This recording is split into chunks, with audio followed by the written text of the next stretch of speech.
ఈ shock wave అనేది ఈ మధ్య వచ్చిన ఒక కొత్త రీసెర్చ్ ప్రోడక్ట్. ఇంకా ఇది టెక్స్ట్ బుక్స్లోకి ఎంటర్ కాలేదు. షాక్ వేవ్ వల్ల చాలా కొద్ది మందికి మాత్రమే బెనిఫిట్ ఉంటుంది కనుక ఇది ఎవరికి బెనిఫిట్ అవుతుంది, ఎవరికి బెనిఫిట్ కాదు, ఎన్నిసార్లు షాక్ ఇవ్వాలి, ఇవన్నీ కూడా ఇంకా స్టాండర్డైజ్ కాలేదు. కనుక ఇదొక కొత్త ప్రక్రియ. People are trying. ఇది ఇంకో 10 ఏళ్ళు పడుతుంది దీన్ని స్టాండర్డైజ్ చేసి ఒకవేళ పనిచేస్తుందా లేదా అని చెప్పడానికి. ప్రస్తుతానికైతే నా దగ్గరికి చాలామంది పేషెంట్ వస్తారు, సార్ మేము షాక్ వేవ్ తీసుకున్నాము అయినా కూడా మా సమస్య తీరలేదు, డబ్బులు ఖర్చు అయిపోయినాయి అంటుంటారు. కనుక షాక్ వేవ్ థెరపీ ఇది ప్రైమ్ ట్రీట్మెంట్ కాదు. ఇప్పుడు మనం భోజనం చేసినప్పుడు మనకు సీరియల్స్ అన్నము రొట్టెలో పెద్దది, దాంట్లోకి మనం ఆవకాయనో కూరగాయలో పప్పులో కొంచెం పక్కన అంచున వేసుకుంటాం.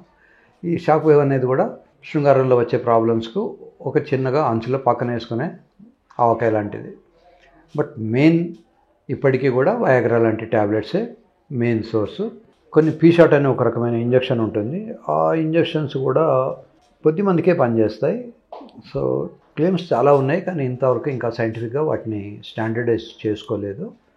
సో ఎవరికి పీషాట్ పనిచేస్తుంది, ఎవరికి షాక్ వేవ్ పనిచేస్తుంది, ఎవరికి పనిచేయదు అనే డిస్క్రిమినేషన్ పెట్టకముందే చెప్పగలిగేంత రీసెర్చ్ రాలేదు. ఎవరికైతే సర్జరీ ఇంట్రెస్ట్ ఉండదో వాళ్ళు ట్రై చేసుకోవచ్చు. టుడే ట్యాబ్లెట్స్ కానీ పినల్ ఇంప్లాంట్ సర్జరీ కానీ రెండు స్టాండర్డ్ టెక్నిక్స్. ట్యాబ్లెట్స్ పనిచేయని వాళ్ళకు ఈ పినల్ ఇంప్లాంట్ అనే ఇంప్లాంట్ పెడతాం. ఈ అంగం ఇంత పెద్ద సైజు ఉన్నా కూడా బలం లేకపోతే ఇట్లా వంగిపోతుంది. ఇలా వంగిపోయింది, లోపలికి ఎంటర్ కాలేదు. ఇప్పుడు మనం దూదిని చెవిలో పెట్టినప్పుడు ఒక్కోసారి పోకపోతే పుల్లకు చుడతాం. సో పుల్లకున్న బలం దూదికి వచ్చి అది లోపలికి వెళ్తుంది. అలాగే ఈ పుల్లలాగా ఉన్నటువంటి ఇంప్లాంట్ను దీనిలో పెట్టినప్పుడు ఇది హార్డ్ అవుతుంది. ఈ హార్డ్ అవుతుందంటే ఎంత బలంగా అవుతుందంటే అవసరం వస్తే ఇది 500 గ్రాముల బరువును ఈజీగా మోయగలదు. ఇది పుల్ల తీసేస్తే ఇది మోయలేదు, దీంట్లో పట్టుకోలేదు. సో ఈ పుల్లకు 500 గ్రాముల బరువును మోసేంత శక్తి ఉంటుంది.